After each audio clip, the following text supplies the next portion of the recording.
It is my greatest honor. I'd like to thank you, YB Johnny Kong, for inviting me to share about Petroleum Development Act 1974, Oil and Gas Sarawak. Now what I'm going to do is I'm going to share with you the number of oil fields in geographical map format in Malaysia, in Sabah and Sarawak. And what is the oil reserve in Sarawak? Then I will go into Oil and Mining Ordinance, then the Petroleum Development Act, and then followed by the oil and gas production in Sarawak. I will conclude with what shall we do together. So it will take about 25-30 minutes.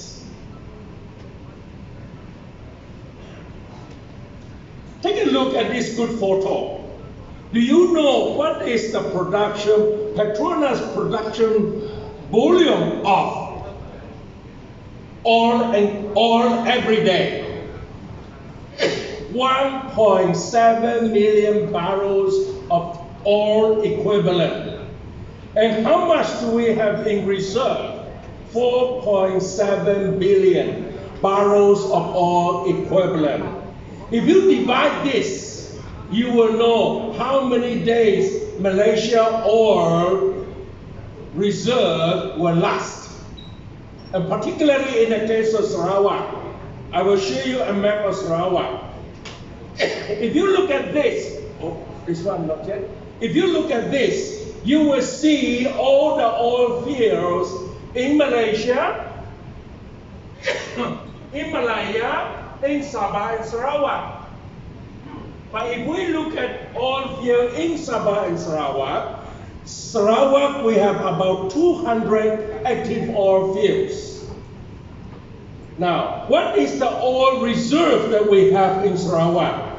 1,290 million barrels of oil left. And what about gas? 44,692 trillion of standard cubic feet. This is, if you ask the oil and gas people, they will show you what is the actual amount. Now, Oil and Mining Ordinance. You know, in Sarawak, we are particular because when we, together with Sabah, Singapore, and Malaya, form Malaysia, we are one of the four, as what YBC mentioned. But later on, we become one of the three because Singapore cerai. You know what happened? If you don't agree, you cerai, Mr. Tan. Agree. So you see, in Sarawak, we got Oil Mining Ordinance 1958. What for? To regulate oil and gas upstream mining operations in Sarawak. We respect because we have an Oil and Mining Ordinance. Yeah? Now, anyone who wishes to mine or explore oil and gas within the land in Sarawak, they must pay loyalty for the lease, pay annual rental, prescribed fee, and they must pay license fee, including SST. Yeah? So is Petronas mining oil in Sarawak? Yes or no? Yes. Do they need to pay all these loyalties, all these taxes? Yes. Have they paid? No. They have not paid. Let's look at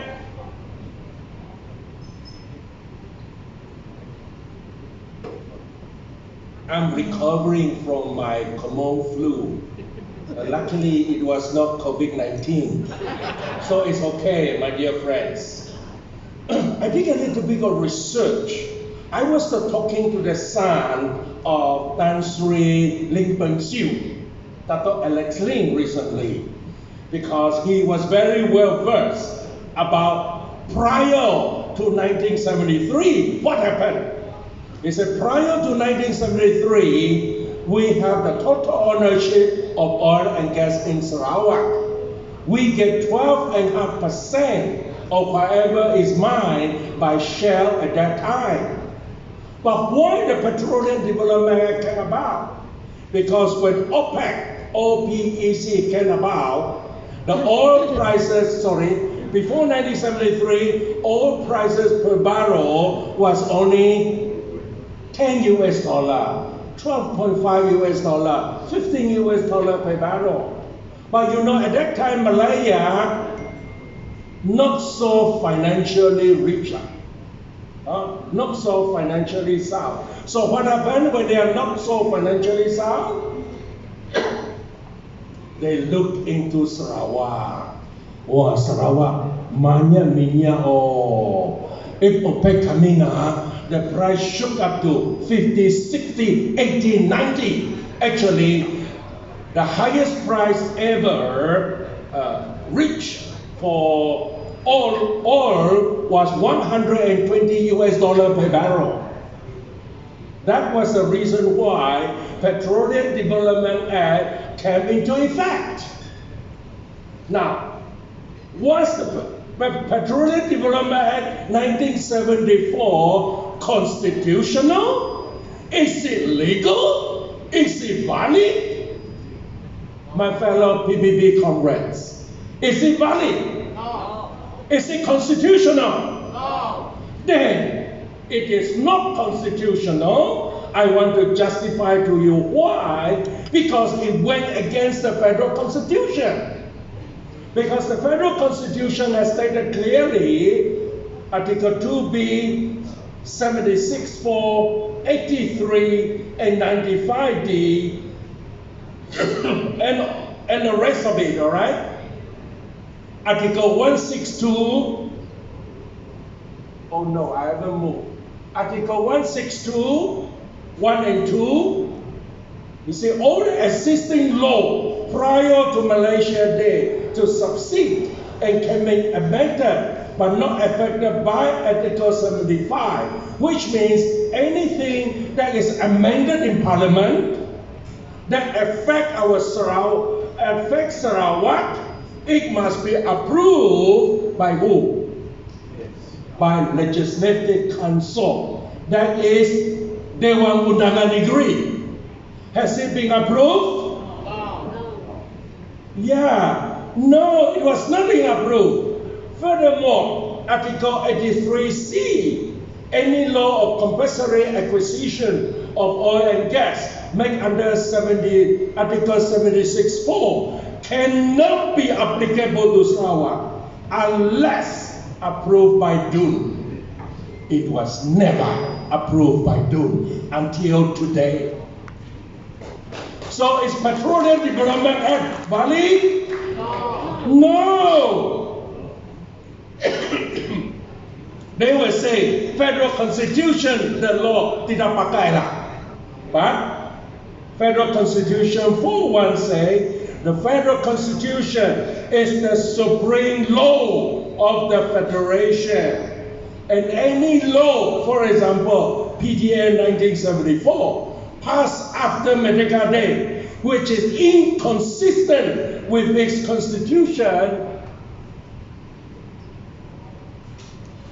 sure to the extent inconsistent should be void. It's not legal, my friend. So therefore, what does this mean? This means that PDA 1974 is not valid. You all agree with me? Very quiet. Next side, very quiet. Do you all agree? Yes. PDA 1974 is unconstitutional, is void, and not valid.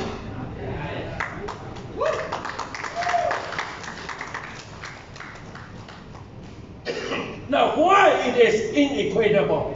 Why it is inequitable? Sarawak produces 60% of oil and gas, but we have been getting only 5% royalty. Last time on January the 5th, I showed a slide. Yeah? You are the durian farmer. But after the durian has grown, you do not know how to harvest the durian. You ask contractor YB John Nickel to help you.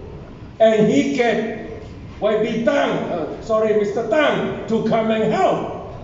After harvest, Tang said, sorry lah YB, very difficult for me to get down the durian. Let me get 95 pieces of durian, Musang King, and you are the landowner, you ada 5 biji aja. Cukup kah? Tidak cukup. But because at that time, 1973, this I just found out recently. 1973, there was a secret arrangement of additional 5% of the record. Yeah? Because before 1973, we get 12.5%. Now 5% unofficial additional cash payment from the 50%, from the 50% of the 10% paid by Petroleum to the government before cost. This was promised by who? The second Prime Minister of Malaysia, Tun Razak. Did the federal government pay us the additional 5% cash? Yes, they did, but until a certain period of time. They did. They did pay the 5%. Federal government has only partly paid up the 5% unofficial cash payment to date, so at least 25 million outstanding from federal government. Alamak. If our state get 25 million, I think, what can we do? I think YB Johnny Ko can drive a Rolls Royce. Betul kan YB? Betul. Everybody not drive Proton Saga. Everybody can drive at least a Lexus car. Because you and I are very rich, but it was wrong. I speak truly. I speak sincerely. Because truth hurts. I believe you agree with me. Truth always hurts. And they still owe us 25 billion now, Mr. Si Kwan Sang. It's not a small amount. Next one. Yeah, I mentioned it was not paid. Now, how much in terms of revenue I need to share here? How much in terms of revenue Petronas paid to the federal government? Once they extract the oil, Petronas will pay 35% loyalty to federal government. Right? Immediately, 35% loyalty to federal government. What about corporate taxes? Corporate taxes is about 40 to 50%. So let's say Petronas pay 45%. So 45 plus 35 is 80%. 80% of the revenue from Petronas is paid to the federal government. And what Petronas get is 20%. And poor Sarawak get only 5%. Kasihan ke tidak? Halo, kasihan ke tidak? Very kasihan. Oh, kasihan become an English word. So my well, I nearly say Toastmaster because I'm a Toastmaster. My fellow comrades. So Petronas need to pay the 5% SST. Our party president, Dr. Sri Wan Sung Ko, spoke up in the newspaper, and he confirmed this morning, rather than sharing the truth, the state government sharing the truth with Dr. Sri Wong, they decided to see it in court. Let us move one more step. Was Petroleum Development Act ever been approved by anyone in Sarawak? Yes or no? Yes. Yes. Who approved it? Tun Raman Yaakob, who was the chief minister at that time. Did he has the right to approve on behalf of the Dewan Undangan Negeri? No. No. Well, PDA, the vesting instrument, and the Sarawak Agreement of March 27, 74, approved by Sarawak Assembly in 1974? No. Now, what can we do now? I think this is my personal view. We can go to court in this case, so as just like the SST going to court to claim it. Now, was Tun Raman vesting instrument valid or not? It is not valid. Why? PDA 74 needs to be approved by Sarawak State Assembly. It was never approved until today. It is against the federal constitution. It is similar to Section 223 of the Companies Act 2016. Under Federal Constitution 76(4), 83, and Article 95D, and under Item 2D of the State List of Forbidden or Compulsory Acquisition of Bonus State Oil and Gas. So therefore, this is not valid. So therefore, the Petroleum Development Act, that 1974, as what Party President said, is just a sheet of paper. It's not valid.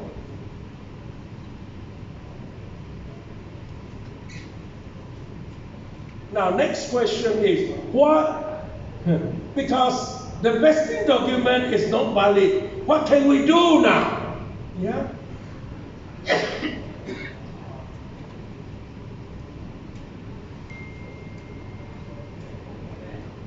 What can we do now in Sarawak? We can go to court. Yes, chances of winning is very good because it has not been approved by Dewan Undangan Negeri.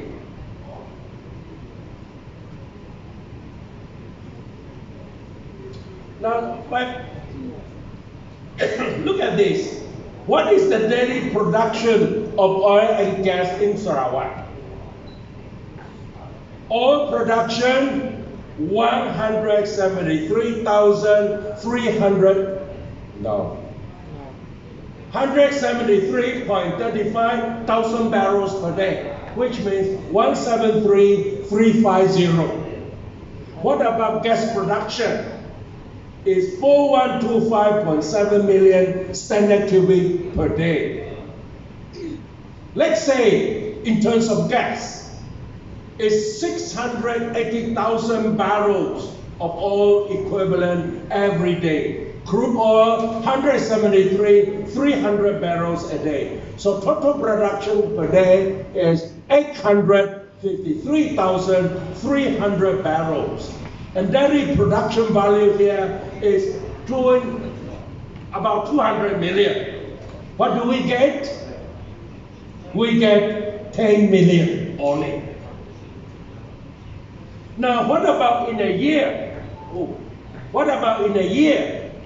In a year, 365 days production, we have 76 billion ringgit. Hey, 76 billion ringgit, quite a lot of money. Oh. If one lorry carry 1 billion ringgit, that means 76 billion lorry. Oh.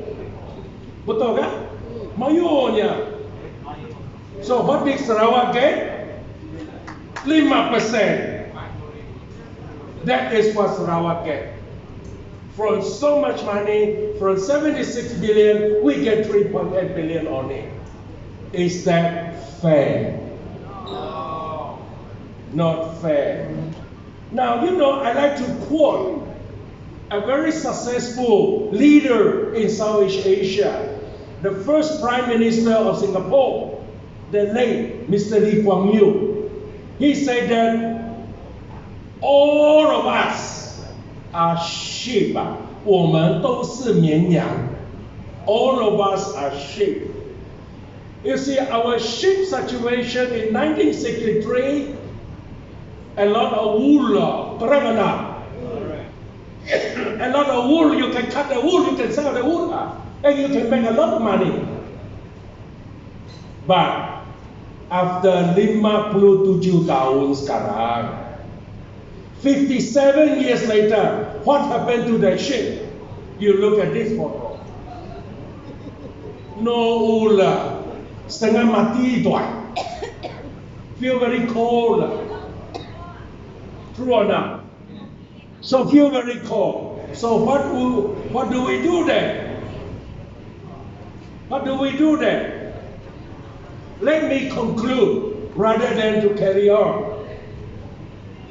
In conclusion, because we know that PDA 1974 is not valid in Sarawak, and we have been robbed of all our revenue and resources, so what should we do? Vote for PSB. What can we do? My fellow comrades, we can do something. We can do something together. We need to go out there to tell everybody PDA is unconstitutional. We have been robbed of the oil revenue. Vote for Parti Sarawak Bersatu. Yeah. In PRN 12+. Why? Elect as many people. Sorry. Elect all the candidates filled in by our party in PRN 12, so that make sure that they are elected, so that they won the election. What happened? We formed the government. Agree?